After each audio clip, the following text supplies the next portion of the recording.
Today we are leaving the Kona coast and heading 2 hours towards Volcano, where we will be there for 3 nights exploring Volcano National Park, and we will be stopping at other points of interest along the way. We are super excited for our next adventure. The Kona coast was super awesome with such beautiful beaches, snorkeling, the manta rays, the sea turtles. Super pumped for what's in store next for us because things are super awesome on this island. Our first stop today is to Pu'uhonua or Honaunau. I promise those are words and I'm not trying to say them incorrectly, but I probably am. So it's Pu'uhonua or Honaunau. But this place is a National Historic Park. Here you can take a self-guided half-mile walking tour, learning about this area and its importance. This is a sacred place full of great history, and before entering, you need to silently ask for permission to enter. In early Hawaiian culture, if someone broke a sacred rule, the punishment was death. The only chance you had to evade the punishment was to escape to a place of refuge such as this one. Many would need to swim, and if they made it, they could be absolved by a priest. This was also a sanctuary for those to come during war times. The Halina was a royal mausoleum containing the bones from 23 chiefs. Around it are wooden carved ki'i representing Hawaiian gods. Today, Hawaiians still have great respect for this place and will leave offerings and use it as an active place of worship.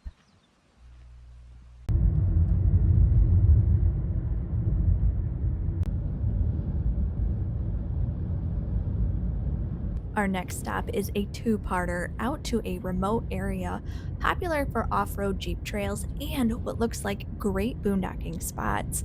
You will find the southernmost point of the United States. For whatever reason, there's no monument or anything here. I'm not really sure why there isn't anything official. When we were there were probably 10 other cars and a snow cone truck, so people come out here. But it felt like a cross between beautiful scenery, a place of importance to the Hawaiians, and a deserted, sketchy area with people camped out.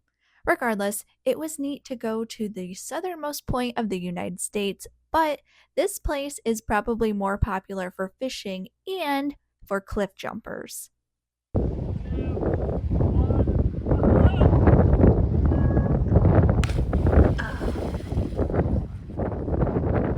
The second part of this area is just a few minutes drive to a busy parking lot going to a green sand beach.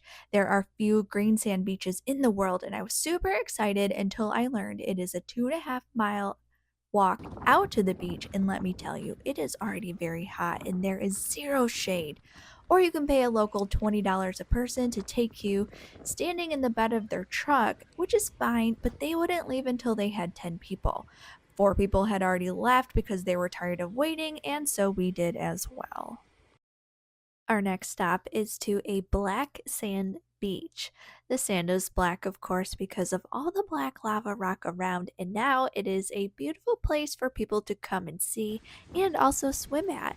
And they actually have bathroom facilities here, which makes it a really nice beach to visit. Continuing with our Hawaiian sea turtle tradition, we saw 2 sea turtles resting in an enclosed area. I'm not sure how they know to go in this area or if that is just their preferred spot to go, and so people enclosed it, but it still amazes me to see them, and actually, you can see them all over here. There are little heads popping up constantly if you look, but you need to look quick because they are up and down in a flash. We actually watched one surface for a breath right behind a lady swimming, and I told Kyle, we are coming back here because I want to swim with the turtles, so we will be back. And finally, after a day of exploring, we've made it to Hawaii Volcanoes National Park, our 42nd park to visit. We just visited the visitor center, and the guy told us you need to walk across the street because there's been lava spewing all day, and we saw it go off, and it was super awesome. So now we're going to check it out with our eyeballs. So this is the rim trail, and over there where the big steam is where the eruption just took place. So magical. We are here on May 6th, and today marks the 20th episode that started since back in December. We are so lucky that we just so happened to be here while it's erupting, and we stopped at the national park before heading to our Airbnb because I wanted to get a map and learn what we could do for tomorrow, and I completely failed to consider watching for the eruption predictions since we arrived to Hawaii and very easily could have missed this. So, this volcano, which is called Kilauea, has been erupting since December 23rd, 2024, with pauses in eruption between hours to several days. In fact, the volcano erupted 5 days ago, and we were back in Michigan, so I'm glad we are getting to witness this now. When the volcano first started going off in December, the eruption episodes were lasting for days, but they've since shortened to hours. During the eruptions, you can see lava flows like we are seeing here, but the fountains are what everyone wants to see. If the volcano gives you fountains, it could be hundreds of feet high. Dang.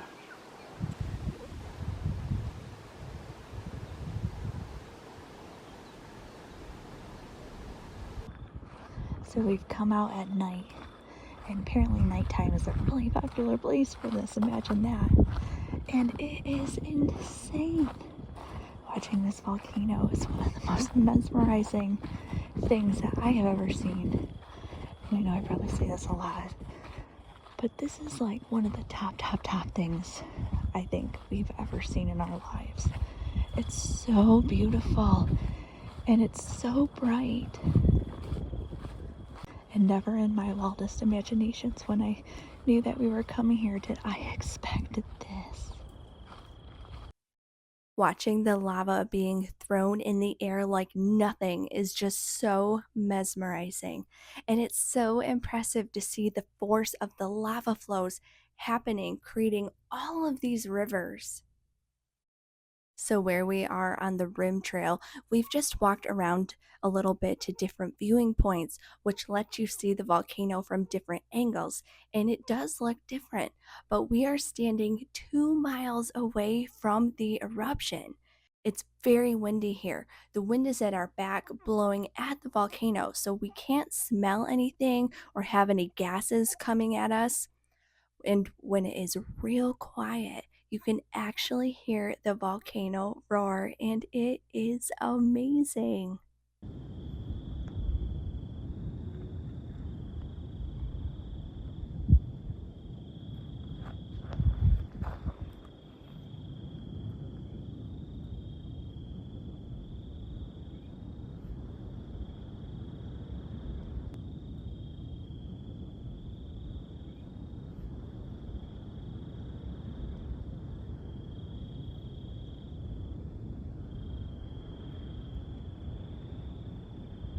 Episode 20 today had lava fountains reaching 500 feet high and lasted 4.5 hours, which has actually been the shortest episode duration. And I am so incredibly grateful we got to see it. And so now nobody knows when the next eruption will begin.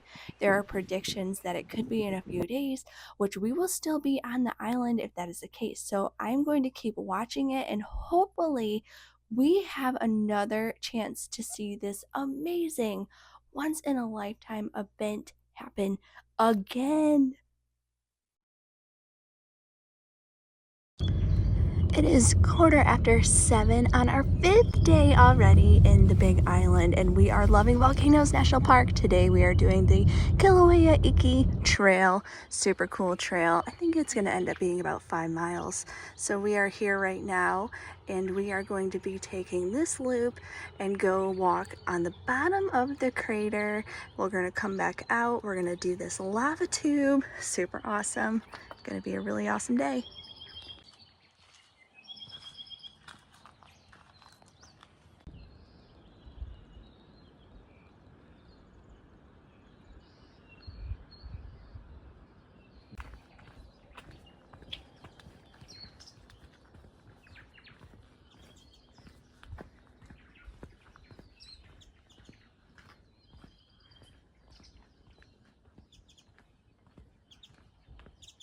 Something really surprising to me here. When I think of volcano, I don't necessarily think of rainforest. Everything here is so green, wet, mossy, and humid. It's super beautiful. Here's another beautiful view of the crater. This little strip in the middle that you can see, that's where we'll be walking through.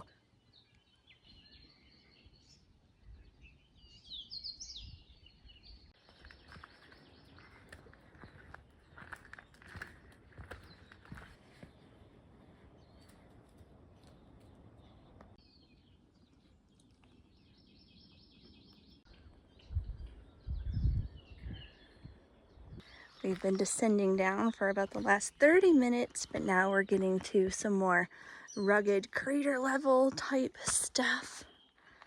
Super awesome trails so far.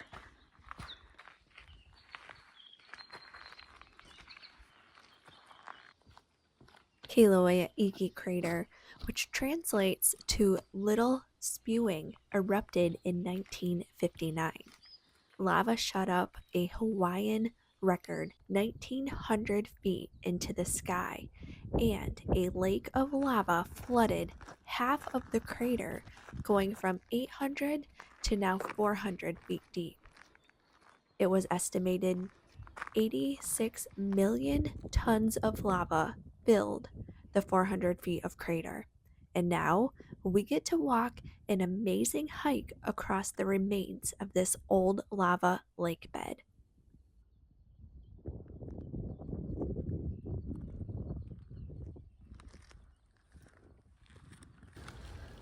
We just finished our crater walk. It was pretty awesome. Such beautiful scenery. So cool to walk along the bottom of the crater. Really amazing. Didn't really love the weather though, because it started raining and it's humid. But now we are headed to the lava tube. Steep descent, use handrails.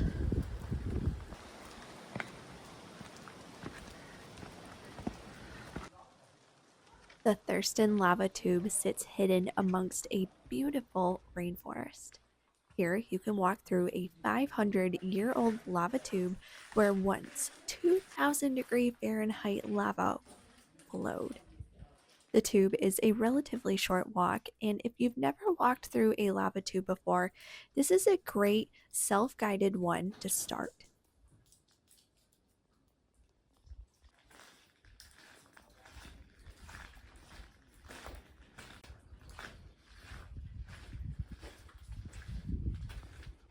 Our next trail is a short 0.6-mile loop called the Mauna Loa Eruption Trail and is one of the best bang for your buck trails.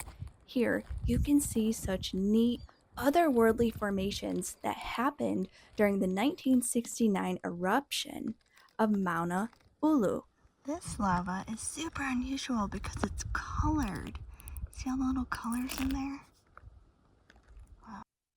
Here we saw a landscape unlike other lava hikes we've done with such unique formations. This place is a great example to learn not all lava is the same. How it forms is all dependent on a variety of different variables, such as the types and amounts of gases, how viscous the lava is, temperature, and more. Here you can see beautiful metallic colors and lava trees. Lava often burns up trees, leaving behind tree molds. However, there are several instances here where the lava has encapsulated the trees, leaving behind toadstool-like formations. This was a great little hike to do, really fascinating and definitely worth checking out. This section here is so cool. You can literally see how it just kind of dried and has kept all of the shape and such beautiful colors in here. This section is super magical. So much color. This would look really great on my shelf, but it is illegal. But wow, look at the colors in this. Just so gorgeous.